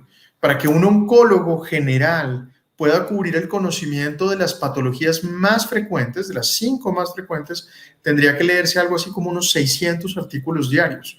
O sea, un libro de 1500 páginas cada día, eso es imposible.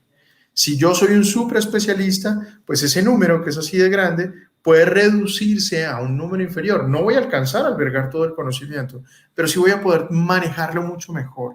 Voy a poder descremarlo, voy a poder seleccionar lo más importante para mis pacientes. Voy a poder armar grupos multidisciplinarios donde se divida la patología. Me explico. Una de las cosas que hablaba al final Alicia, si yo soy especialista en oncología y luego hago oncología torácica y me dedico a hacer cáncer de pulmón, pues de pronto yo me puedo dedicar a hacer cáncer de pulmón avanzado y otro de mis compañeros puede hacer cáncer de pulmón temprano. Eso es muy importante para aumentar la eficiencia, pero adicionalmente es muy importante para aumentar la experticia. Es importante para promover las segundas opiniones, que son esenciales. En esto hay algo que ustedes tienen que entender como pacientes y empoderarse. Uno de los grandes problemas que tenemos también en nuestra región es que los pacientes y sus familias no están bien empoderados.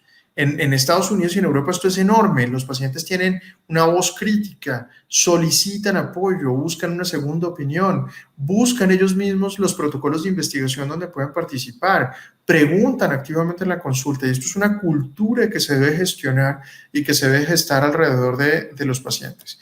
Y deben cultivar la generación de conocimiento propio, que es otro de los grandes problemas. Resulta que hemos aprendido, especialmente en esta última década y media, que el cáncer que nosotros vivimos en América Latina es diferente al cáncer de otros sitios. Voy a poner nuevamente el ejemplo del cáncer de pulmón porque es el más sencillo para mí y porque adicionalmente es un ejemplo muy representativo. Resulta que durante 2 o 3 décadas pensamos que el cáncer de pulmón y particularmente los tumores glandulares Eran iguales en Colombia, en México, en Brasil, en Argentina, en Perú, que como se comportaban en Estados Unidos y en Europa. Y resulta que en esta última década hemos aprendido por estudios de ancestría que realmente el cáncer de pulmón entre los latinos se parece al cáncer de pulmón de los asiáticos, y que los genes que generaron el cáncer de pulmón entre los latinos son genes de los asiáticos, no de los caucásicos, no de los blancos americanos y europeos. ¿Eso por qué es importante? Porque la presentación de mutaciones especiales que se pueden controlar con medicación por vía oral viene de la población asiática especialmente. Y esto es importantísimo para la toma de decisiones. Esto abre los ojos sobre la importancia de hacer biología molecular, de hacer genética tumoral en la mayoría de nuestros pacientes.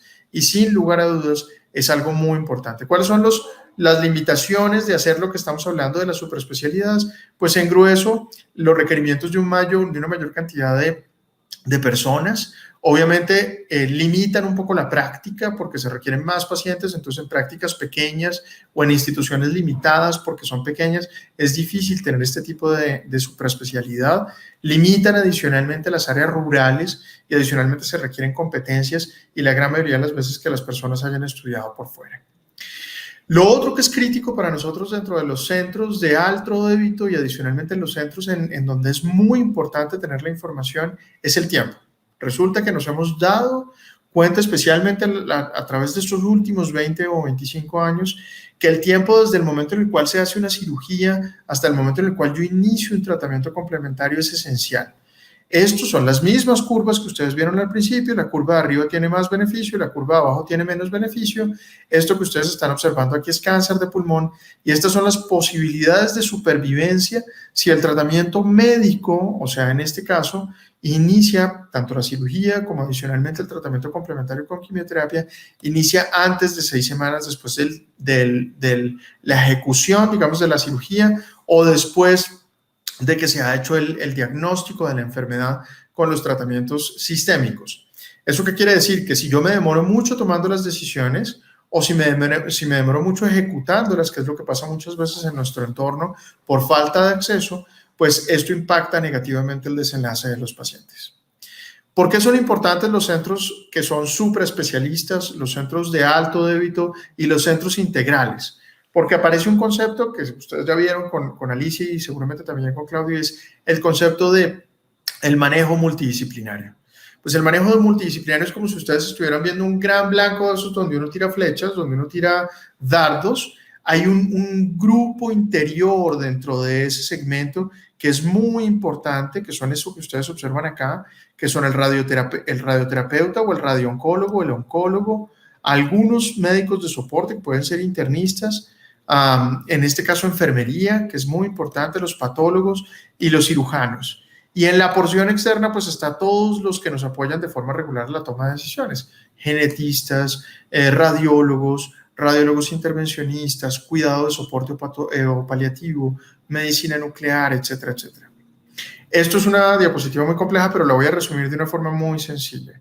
Y es que cuando participamos específicamente en algo que se llama Tumor Board o mesas de discusión para tomar las mejores decisiones de los pacientes, hay cosas tan sencillas como sentarnos a planificar el tratamiento del paciente que impactan de forma muy positiva el curso terapéutico, tanto que mejoran el curso de las decisiones, mejoran adicionalmente la capacidad de revisar los casos de forma integral, mejoran los desenlaces a largo plazo y sin lugar a dudas termina traduciéndose en muchas veces en mejora de las posibilidades terapéuticas. Esto es lo mismo y es las posibilidades de cambio que tenemos alrededor de poder tomar decisiones en un grupo multidisciplinario. Simplemente para que ustedes vean un ejemplo, aquí en esta porción, pues estamos viendo el caso de cáncer de seno y de cáncer gastrointestinal. ¿Cuántos de los oncólogos que están comprometidos en este caso en los Estados Unidos en la encuesta participan de grupos multidisciplinarios, de mesas de discusión y toman decisiones sobre sus pacientes? De cada 100 pacientes, ¿cómo los estructuro yo? Pues en Estados Unidos el 44% de los que ven de forma regular tumores gastrointestinales llevan a sus pacientes a una mesa de discusión. El 17% nunca lo hacen y probablemente estos son los pacientes que tienen menos beneficio y el 38% solamente en algunos casos. Y algo parecido ocurre para cáncer de seno como ustedes lo están observando acá. Entre más veces se presente un paciente en un grupo multidisciplinario, mejor son las decisiones. Nuevamente las curvas, lo que ustedes acaban de ver, este es el caso de la supervivencia libre de progresión de la enfermedad, que son los intervalos entre tratamiento y tratamiento para enfermedad metastásica. Pero lo más importante de esto es comparar esto. Si ustedes ven aquí, las decisiones hoy en día se volvieron mucho más complejas porque incluyen la genética. Entonces tenemos que tomar decisiones para los pacientes con base en los resultados de la genética de sus estudios. Resulta que si yo presento mi paciente múltiples veces en una reunión donde haya integralidad alrededor del conocimiento genético de la enfermedad, las decisiones irán mucho mejor en términos generales. Y tiene que ver con la cantidad de genes que de forma regular tenemos que entender. La gran mayoría de la enfermedad está contenida en alrededor de 400 a 600 genes y por patología más o menos son 6 a 12 genes para tomar decisiones en el mejor de los escenarios. Esto es simplemente todas las posibilidades de diagnóstico que tenemos hoy en día para que sea sencillísimo de entender. Hagan de cuenta que yo cojo la patología del bloque de parafina, el bloque de cera donde está guardado su tumor, extraigo esa patología del bloque de cera, hago un análisis del ADN y hago un análisis del ARN, este es el que lleva los mensajes, este es el que guarda la información y buscamos a través de cualquiera de estas plataformas de máquinas las posibilidades de catalogar la enfermedad. ¿Por qué es importante? Porque hasta hace algún tiempo conocíamos el nombre de la enfermedad, pero no conocíamos el primer apellido y el segundo apellido. Hoy en día conocemos el nombre, el primer apellido, el segundo apellido, y ahora estamos yendo más adelante dentro del árbol genealógico de cada una de esas enfermedades. Es tan importante que el 40% de las decisiones de los pacientes o sobre los pacientes cambian alrededor del conocimiento genético de la enfermedad cuando los médicos solicitan este tipo de información. Hay patologías donde esto es un estándar de tratamiento o es un estándar de oro para tomar las decisiones, hay patologías donde no. ¿Dónde es un estándar? Cáncer de pulmón, cáncer de colon, cáncer de seno, algunos tumores raros, sarcomas de tejidos blandos, tumores cerebrales. Son tumores donde sin lugar a dudas se necesita de forma absoluta el conocimiento sobre la genética. ¿Por qué? Porque es importante para poder cambiar las positividades alrededor de las mejores decisiones. Porque es importante ir por el uso de medicamentos particulares, en especial en protocolos de investigación, que es lo que ustedes están observando aquí. Y porque adicionalmente, sabiendo la genética, podemos invitar a nuestros pacientes a recibir intervenciones complementarias que antes no conocíamos. Esto es simplemente cómo se captura la información alrededor de los pacientes y de las posibilidades terapéuticas. Las reuniones, entonces se presenta el caso de cada uno de los pacientes en estos tumor boards, en estas mesas de discusión genética y sobre el caso del paciente, se revisa el resultado, se hace una discusión integral de cada uno de los datos, muchas veces se revisa también a la familia y se hace una serie de recomendaciones alrededor de la mejor terapéutica posible.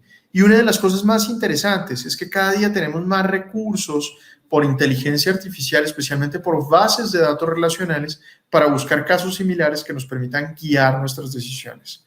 De nuevo, las curvas, este tipo de información mejora las posibilidades de los pacientes, tanto en tiempo de control de la enfermedad como en supervivencia global, en todos los escenarios, y especialmente nos permiten subseleccionar y estratificar las mejores matches, las mejores uniones entre el diagnóstico y medicamentos especiales que podamos tener para ustedes.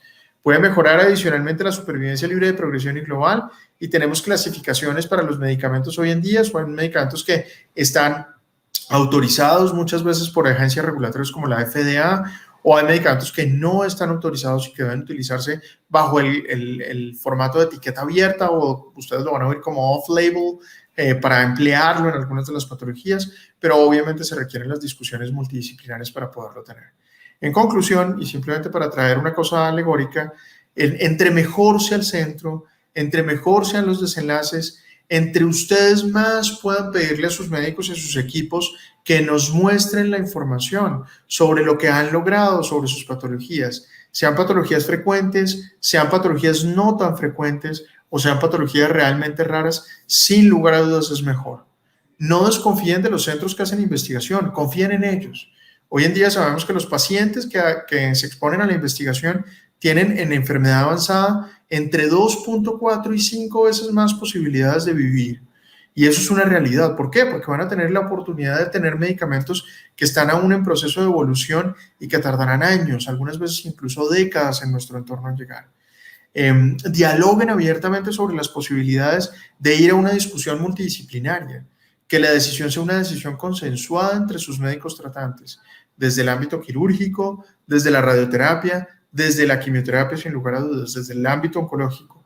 Y sin lugar a dudas vale la pena preguntar en el centro donde ustedes se vayan a tratar si quienes les van a ver tienen un conocimiento especial sobre la patología que ustedes tienen. Eso va a permitir que su tratamiento sea mucho mejor. Y tal vez la mejor recomendación que puedo dar a través de esta conferencia, y que seguramente lo oyeron también de Claudio y de Alicia, es empodérense. Muchas de las cosas que nosotros podríamos hacer para ayudarles hoy en día están fuera de nuestro alcance porque no tenemos la ayuda de los pacientes y sus familias para lograrlas. Y si tuviéramos una mano de ustedes, no hay una voz más fuerte que la de los pacientes. La nuestra, la gran mayoría de las veces, es una voz silente, pero frente a la política pública, la de ustedes es mucho más fuerte. Muchas gracias. Muchísimas gracias, doctor Cardona. Y la estructuración. Tenemos ahí a Adriana, me parece que tiene una pregunta. Adelante, Adriana. Gracias, doctor Cardona. Como siempre, un gusto oírlo. Siempre aprendemos un montón. Conociendo las limitaciones de los supraespecialistas en términos de agenda, ¿qué tan espaciados son esos controles de los pacientes con ustedes? Me refiero a una persona recién diagnosticada, cada cuánto los ve, versus una que ya lleva un tiempo de sobrevida.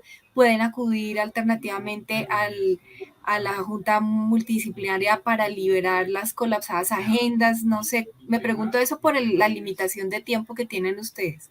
A ver, lo primero que tenemos que resolver en muchos de nuestros países es ese déficit de especialistas, esa base. Y una vez tengamos la posibilidad de mejorar esa base, el siguiente paso es lograr que las personas se subespecialicen.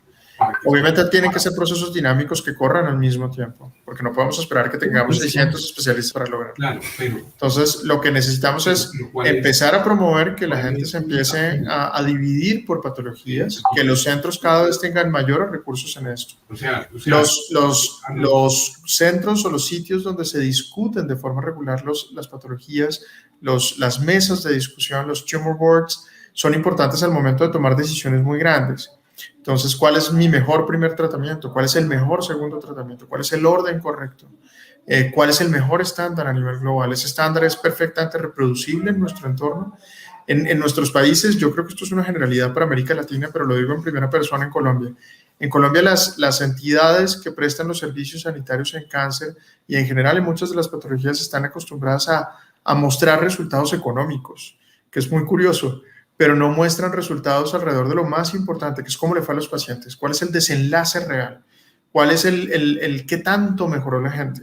Entonces, qué tanto más ganamos en vida, qué tanto más ganamos en calidad de vida, qué tanto más ganamos en control de la enfermedad, etcétera, etcétera. Entonces, esas son cosas que tienen que empezar a cambiar de forma progresiva. Y sin lugar a dudas, pues parte de ese cambio está en los pacientes, está en nosotros, en promover todo este entrenamiento, en favorecer que haya espacios de discusión y en adicionalmente permitir que haya legislación alrededor de ello. En las leyes de cáncer, que muchos de nuestros países las tienen hoy en día, deberían promover la integralidad, no disgregarla. Deberían promover las discusiones a favor de la integralidad. Entonces, las discusiones multidisciplinarias y los mejores recursos para los pacientes. Entonces, hay que tratar de unir eso que hoy en día está tan disgregado y tan atomizado. Gracias, doctor. Muchísimas gracias. Yo tengo una pregunta también. ¿Hace como cuántos años es que se ha iniciado el tratamiento multidisciplinario en cáncer de pulmón en Colombia? Depende. Yo diría que Colombia es un enorme, pues dentro de los países es un país muy grande. Realmente, si tomo el contexto global del país, yo diría que hasta ahora se está empezando a hacer discusión multidisciplinaria. Si lo digo desde la perspectiva de las instituciones en las que yo he estado vinculado, pues llevamos alrededor de una década, pero hay que tener en cuenta que esto no es la generalidad. Digamos, en mi caso yo hago medicina en instituciones muy grandes, en instituciones con muchos recursos que no son la realidad del país, son la realidad de una pequeña fracción pero no son la realidad de la mayoría. Esto lo que necesitamos es lograr que sea la realidad de la mayoría. Me explico. Es muy importante que las discusiones multidisciplinarias sean la generalidad del entorno global, no la generalidad de entidades particulares. Y eso se logra a través del awareness que pueden ejercer ustedes, se logra a través de la legislación, se logra a través de la integración, de la atención, de la transversalidad, se logra a través de la superespecialización de las instituciones y de sus médicos, que son cosas que evidentemente tienen que tocarse. Y una de las cosas más importantes que promueve esto, incluso las discusiones multidisciplinarias y el conocimiento alrededor de las patologías particulares, es la generación propia de datos. Estamos muy lejos. América Latina en general representa menos del 1% de la investigación en cáncer del mundo. Entonces necesitamos cambiar ese 1%. ¿Por qué? Porque ya nos dimos cuenta que somos diferentes y que muchas cosas nuestras no aplican a lo que sabemos de otras latitudes. Doctor, en cáncer de pulmón, ¿como cuánto % de los pacientes pueden beneficiarse de inmunoterapia y como cuánto % se pueden beneficiar de tratamientos de síntesis química? Hablando de quimioterapia por síntesis química o de inhibidores de tirosina quinasa, depende un poco. En cáncer de pulmón, si los dividimos por cáncer de células grandes y de células pequeñas, y hablando de células grandes, fumadores, no fumadores, en los no fumadores usualmente nos inclinamos más por el uso de medicamentos como los inhibidores de tirosina quinasa, que son moléculas especiales que cierran los genes dañados. Entre los fumadores es mucho más eficaz la inmunoterapia. Entonces, digamos que ahí hay diferencias. Si lo tengo que decir numéricamente, pues entre los no fumadores de síntesis química probablemente alrededor de un 50-60%, entre los fumadores de inmunoterapia el 100%. Uh-huh. De acuerdo. Que reciben, ¿no? Beneficio, pues termina siendo un porcentaje diferente. Hablamos de el que deberían recibir el 100%, beneficio, pues estamos hablando probablemente de un 60-70%. Sí, usted nos ha hablado de la importancia de tener un marco legal en cáncer. Nosotros tenemos una ley específica para cáncer de pulmón que incentiva el uso de tratamiento biológico para los pacientes con cáncer de pulmón y también, claro, los tratamientos de síntesis química. Y incentiva también a tener guías de práctica clínica que se actualicen periódicamente y, bueno, en los lineamientos para poder tener un tratamiento estandarizado y que se mejore el abordaje de cáncer de pulmón. En la región no he tenido reporte de tener otras leyes específicas para cáncer de pulmón. No sé si usted tiene conocimiento si en el mundo hay alguna específica para cáncer de pulmón. No, leyes antitabaco sí. Leyes específicas para cáncer de pulmón no.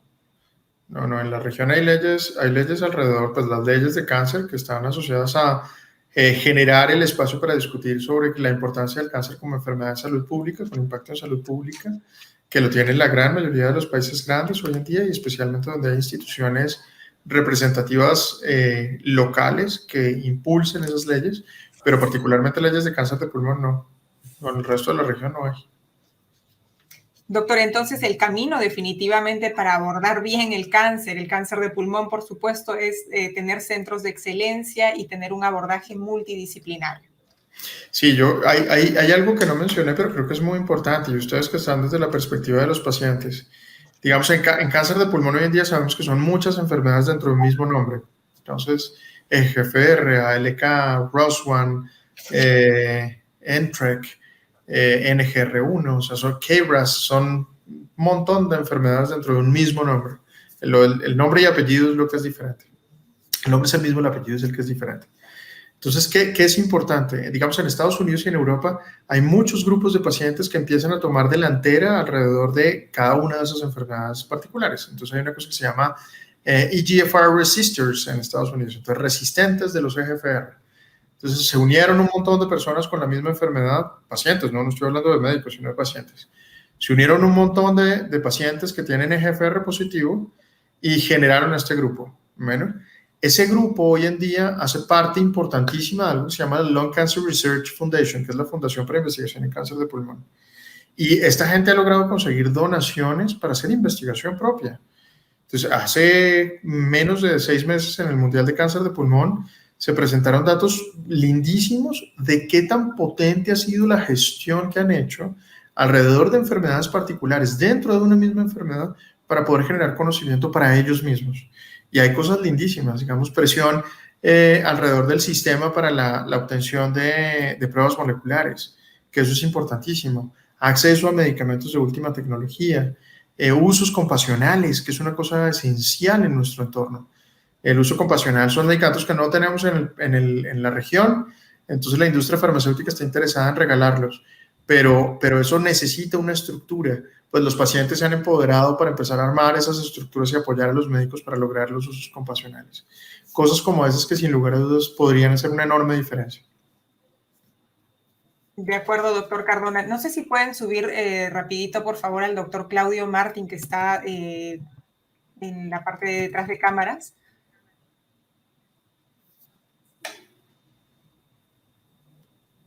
Ya se estaba retirando. Ok.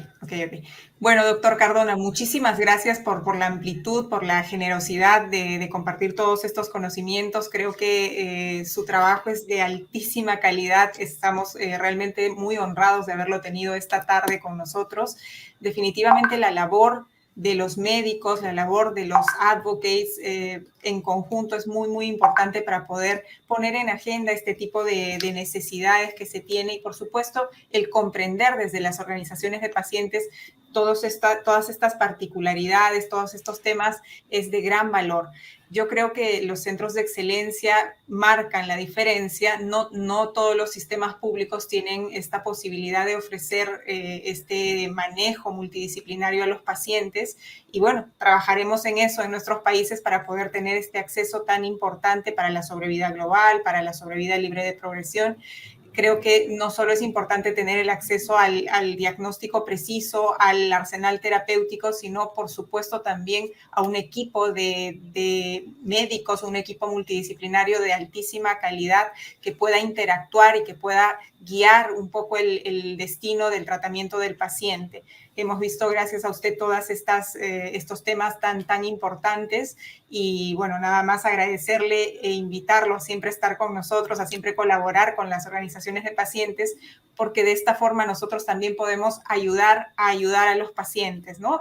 Podemos hacer incidencia en poder poner estos temas y cambiar un poco y mejorar los sistemas de salud. No, muchas gracias a ustedes por la invitación, Carla. Un gusto poderles apoyar y servir en lo que esté en mis manos para el futuro. Gracias, doctor. Muy buenas tardes. Una feliz tarde para ustedes también. Cuídense mucho, por favor. Buenas tardes. Gracias. Hasta la próxima. Hasta luego. Nos quedamos ahora, por favor, me está solicitando mi compañera Alessandra pedir la fotografía. Ella no se queda tranquila sin poder tener el testimonio de la reunión, ¿no? Sí pueden abrir, por favor, sus cámaras un momentito para que Alessandra pueda hacer la foto. Gracias a Alejandra Toro, gracias a Alma Robles, que está conectada, a Ana Cecilia, que está desde Costa Rica, a Ignacio Servino, desde Argentina, a Mayra Galindo. Veo ahí a Omaira, desde Panamá, a Tatiana Corbó. Por favor, un minutito para poder tomar la foto. Alessandra, tú nos indicas. Muchas gracias.